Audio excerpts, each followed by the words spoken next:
Damos comienzo a un nuevo comentario bíblico expositivo.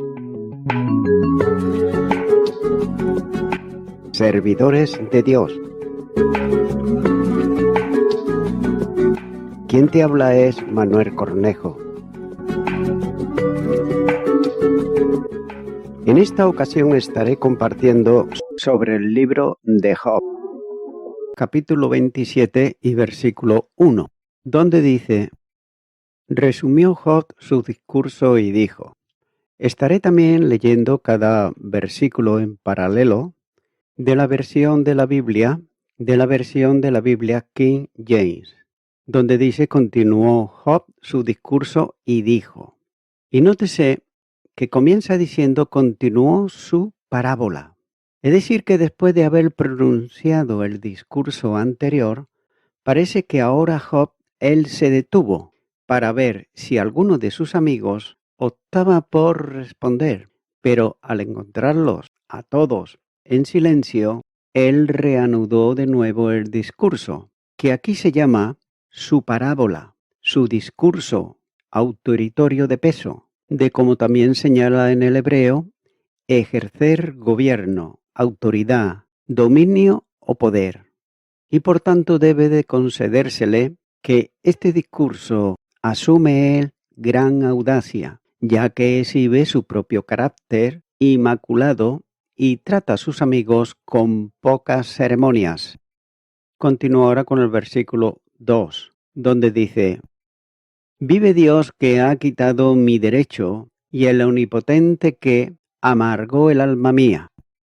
Y el paralelo dice: vive Dios que ha quitado mi justicia y el Todopoderoso que ha amargado mi alma. Comienza diciendo como vive Dios, es decir, literalmente, vivir es Dios, es decir, por el Dios vivo. Note que es una forma de juramento árabe y también hebreo. Por otro lado, Rashi cita del rabino Yeshua que Job debe de haber servido a Dios por amor. ¿Por qué? Nadie jura por la vida de un rey a menos que ame, por tanto, al rey. El Salmo 63, versículo 11 dice: pero el rey se alegrará en Dios, será alabado, cualquiera que jura por él, pero será cerrada la boca de los que hablan mentira. Continúa diciendo, mi juicio, lo que es lo mismo de mi derecho. Note que Dios no solo ha rechazado su causa, sino que ha amargado su alma. También, este grito de agravio está demostrando que Job aún está lejos de ser apto para deshacer el nudo torcido de sus sufrimientos y levantarse erguido en la verdadera virilidad, renovando así a través del dolor, mientras allana admirablemente el camino para Eliú. Continúa ahora con el versículo 3, donde dice: que todo el tiempo que mi alma esté en mí y haya hálito de Dios en mis narices. Y la King James dice: mientras mi aliento esté en mí y el aliento de Dios en mi nariz. Comienza diciendo: todo el tiempo mi aliento está en mí. Nótese que como que Job está aquí pareciendo aludir a la creación de Adán, a quien Dios hizo del polvo de la tierra y sopló en su nariz aliento de vida, de modo que se convirtió en un alma viviente. También se puede apreciar que toda la afirmación de Job puede no ser más que una peréfrasis de mientras viva y tenga mi entendimiento. De hecho, en el hebreo puede traducirse como mi mente o entendimiento, y también como el aliento de Dios, el principio de la vida animal, el mismo que insufló en Adán, porque así está dicho en Génesis capítulo 2 y versículo 7, que sopló en sus fosas nasales. En el hebreo es el aliento de vida, o ese principio del cual procede la vida animal y espiritual. Continuará con el versículo 4, donde dice: mis labios no hablarán iniquidad, ni mi lengua pronunciará engaño. Y el paralelo dice, mis labios no hablarán iniquidad, ni mi lengua proferirá engaño. Comienza diciendo que mis labios no hablarán maldad.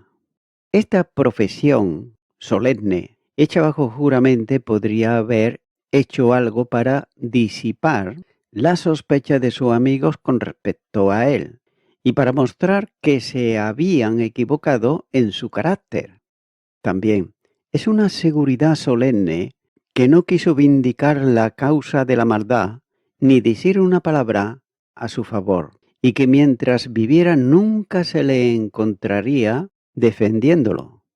Sigue diciendo, ni mi lengua pronuncie engaño, es decir, nunca haré uso de sofismas. Tampoco intentaré hacer que cuando peor parezca, mejor razón. No seré el defensor del error.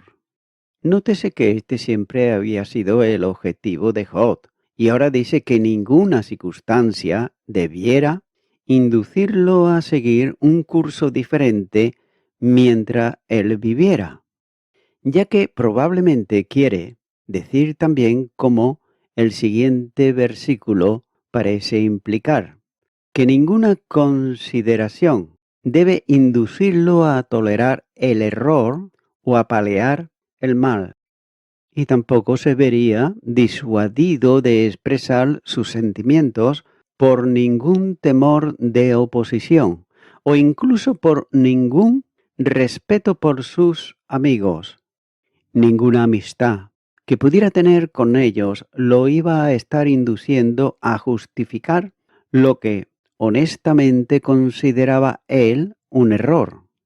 Continúa ahora con el versículo 5, donde dice, nunca tal acontezca que yo os justifique, hasta que muera, no quitaré de mí mi integridad. Y el paralelo de la Biblia dice, lejos esté de mí que yo diga que tienes razón, hasta que muera, no quitaré de mí mi integridad. Comienza diciendo, Dios no la quiere. En el hebreo es lejos de mí, literalmente por una cosa profana, es decir, que debía de considerarlo como impío y profano, y por tanto no puedo hacerlo. Continúa diciendo que debiera justificarme, es decir, que debo de admitir la exactitud de sus posiciones y debo también de admitir que yo soy un hipócrita, ya que él era consciente de la integridad y la sinceridad, y nada podía incluirlo a abandonar esa convicción o a admitir la actitud del razonamiento que habían seguido con respecto a él.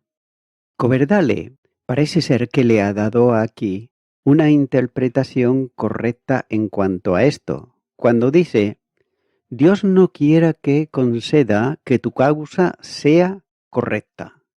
Continúa diciendo, hasta que muera no quitaré mi integridad de mí. Por tanto, él no iba a admitir que soy un hipócrita, ya que este es el lenguaje de un hombre que era consciente de la integridad y que no sería privado de esa conciencia por ninguna representación plausible de sus amigos profesos. Continúa ahora con el versículo 6, donde dice, mi justicia tengo asida, y no la cederé, no me reprochará mi corazón en todos mis días. Y el paralelo de la versión King James dice, mi justicia retengo y no la soltaré, no me reprochará mientras viva. Comienza diciendo, mi corazón no reprochará mientras viva. Tengas en cuenta que el corazón de Job, traducido por Lutero como conciencia, estaba como el de el apóstol, es decir, sin ofensa, ya que los amigos lo habían acusado de secretos como la fuente de sus males. Él, sin embargo, le asegura, en el lenguaje de la Septuaginta, cuando dice, no soy consciente de haber hecho mal. Continúo ahora con el versículo 7, donde dice, sea como el impío, mi enemigo, y como el inicuo, mi adversario.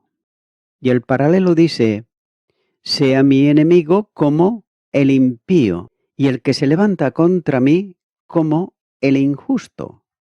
Comienza diciendo, sea mi enemigo. Más bien, mi enemigo debe de aparecer como el malvado. Note que los sentimientos que sus antagonistas han expresado son los que tienen los malvados. Los que aconsejan acto de hipocresía, como esto han hecho, deben de ser ellos considerados como malvados. Y nótese que aquí no hay implicaciones, ya que es simplemente el anuncio de una verdad importante. El que conscientemente se opone a la verdad debe de ser tenido por falso. Continuará con el versículo 8, donde dice, porque ¿cuál es la esperanza del impío? Por mucho que hubiere robado, cuando Dios le quitare la vida. Porque ¿cuál es la esperanza del hipócrita? Aunque gane mucho, si Dios le quita la vida. Vemos aquí que por tanto se hace una pregunta y es la siguiente. ¿Qué esperanza tiene el hipócrita a pesar de todas sus ganancias y de todo cuanto ha ganado? La palabra basaá es el antitético a quitar. Por otro lado, la traducción de Ubreid es una teología sin sentido, ya que dice que cuando Dios corta, cuando Dios le quita la vida. Sigue diciendo llevar. Literalmente saca el alma del cuerpo, que es, por así decirlo, su vaina. El Salmo 104 y versículo 29 dice, escondes tu rostro, se turba, les quitas el hábito, dejan de ser y vuelven al polvo. En Daniel capítulo 7 versículo 15 dice, se me turbó el espíritu a mí, Daniel, en medio de mi cuerpo, y las visiones de mi cabeza me asombraron. Y en la segunda carta de Pedro capítulo 1 y versículo 14 dice, sabiendo que en breve debo de abandonar el cuerpo, como nuestro Señor Jesucristo me ha declarado. Job, él está diciendo que admite lo que le dijo a Bildad en el capítulo 8 y versículo 13, y también a Sofar en el capítulo 20, versículo 5. Pero dice que el hecho mismo de que todavía invoque a Dios, como señala el capítulo 27, versículo 10, en medio de todas sus pruebas, que por otro lado, un hipócrita no se atrevería a hacer, está mostrando, por tanto, que él no es un hipócrita.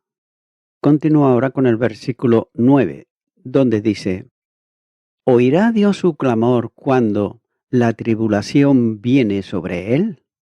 ¿Oirá Dios su clamor cuando le sobrevenga la tribulación?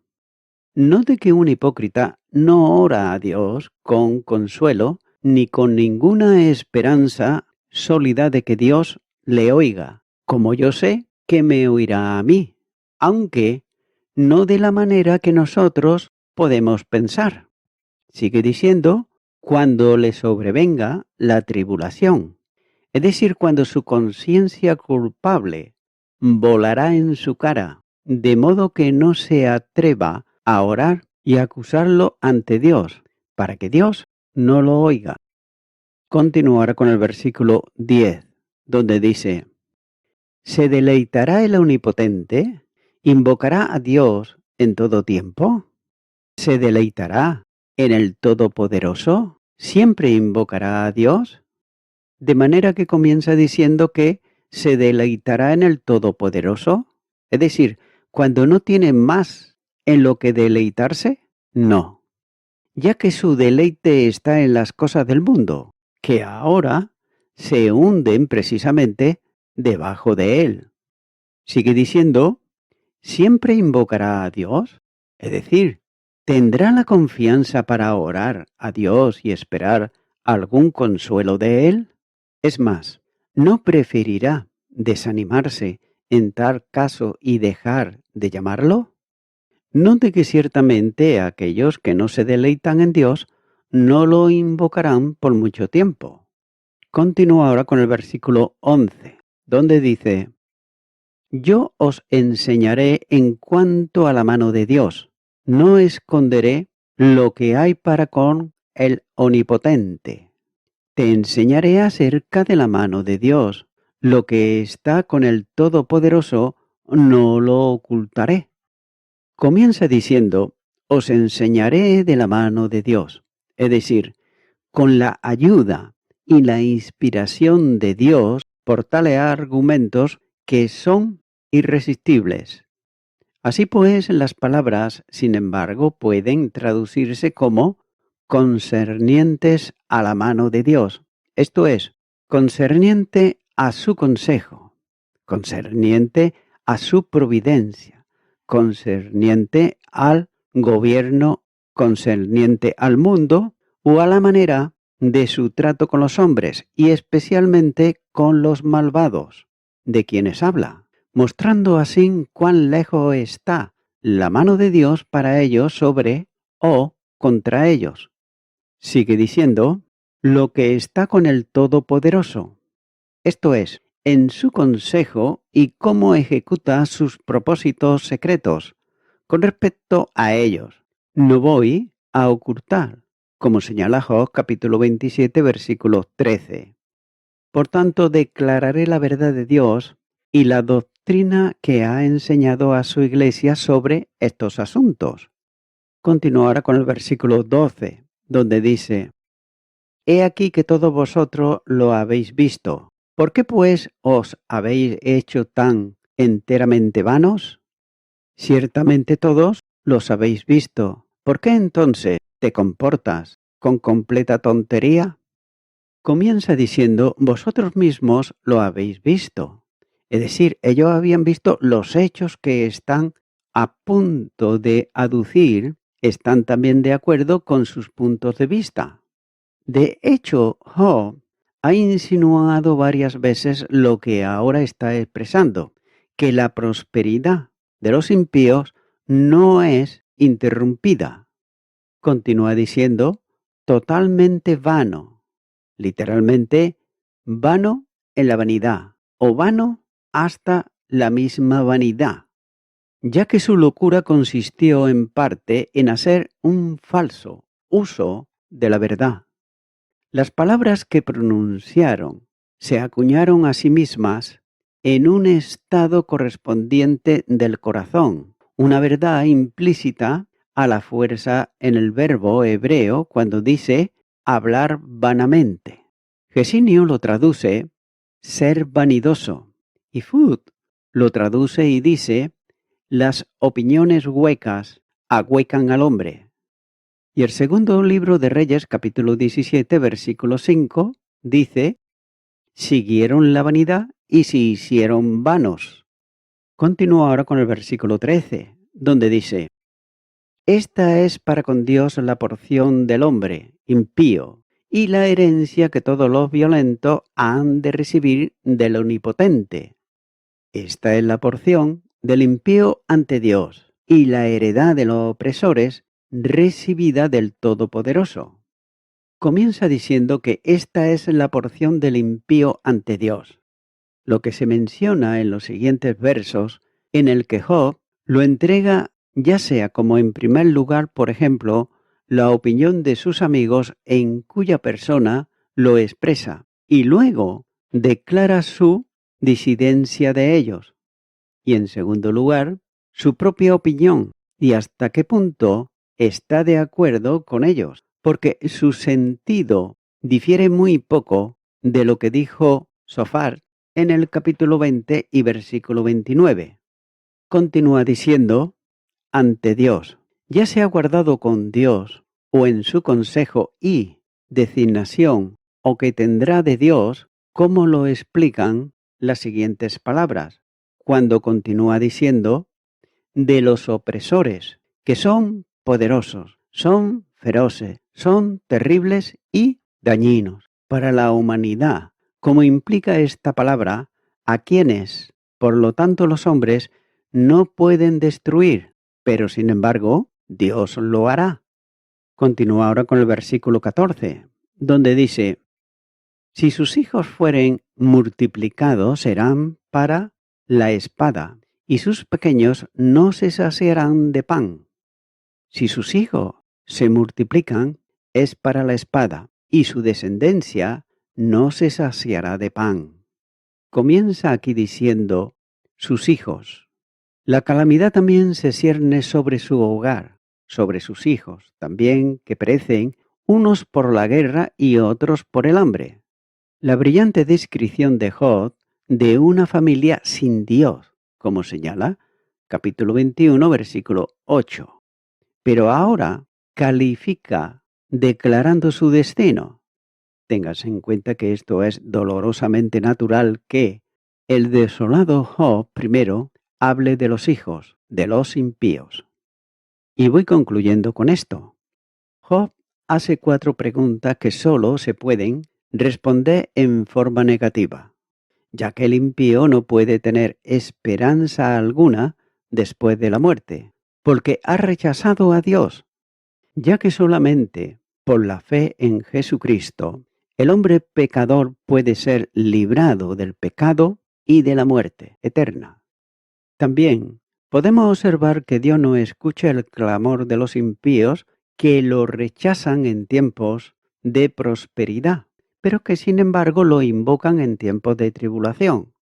Esto, sin embargo, es muy común en muchas personas. Sin embargo, un verdadero creyente adora a Dios tanto en la prosperidad como en la adversidad. En los tiempos de mayor prosperidad, Job había orado a Dios y le había ofrecido sacrificios, como señala el capítulo 1 y versículo 5.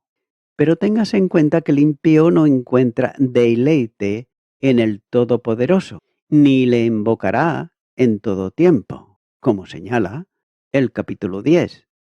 Cuando el impío se encuentra en profunda tribulación, ahora sí, entonces Dios le es de utilidad.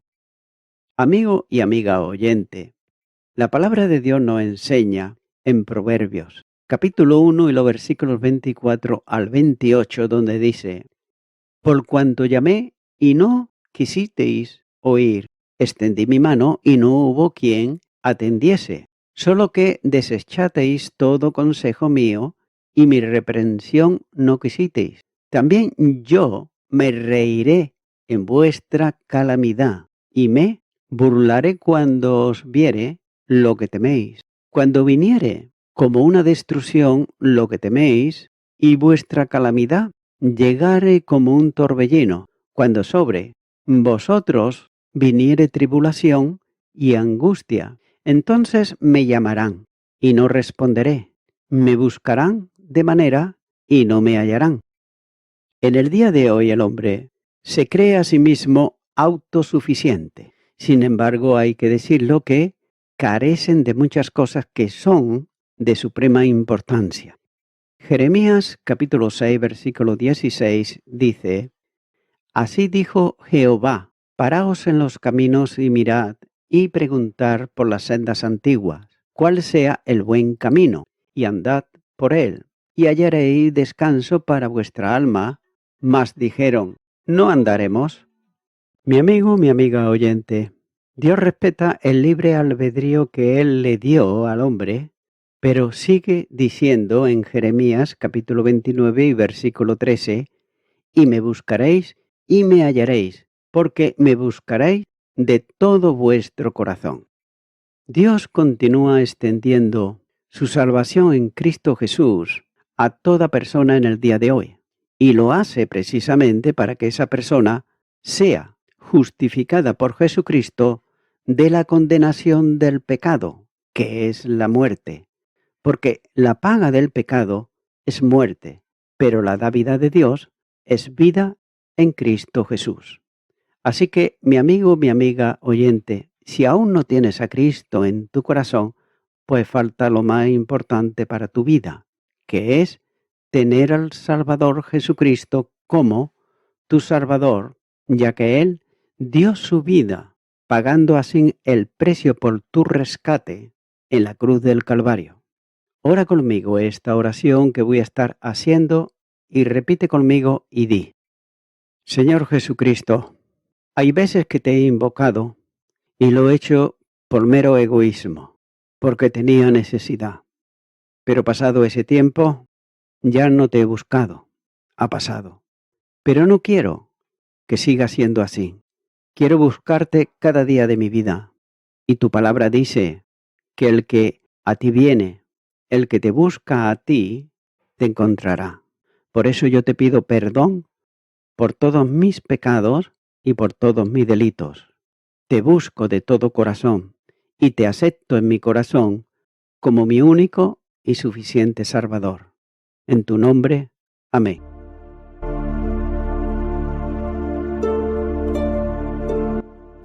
Amigo y amiga oyente, si tú has hecho esta oración de corazón, te recomiendo que comiences a orar a Dios, en primer lugar, en el nombre del Señor Jesucristo. Orar a Dios no es rezar, sino que es hablar con una persona. También te recomiendo que leas la palabra de Dios y lo hagas a diario. Comienza, por ejemplo, con el Nuevo Testamento. Y también, por último, te recomiendo que para que puedas crecer espiritualmente, te congregues en una iglesia cristiano-evangélica, donde se predique, se enseñe y se practique la sana doctrina y la palabra de Dios. Congrégate ahí y con el tiempo podrás crecer espiritualmente y también servir al Señor Jesucristo. Que Dios te bendiga.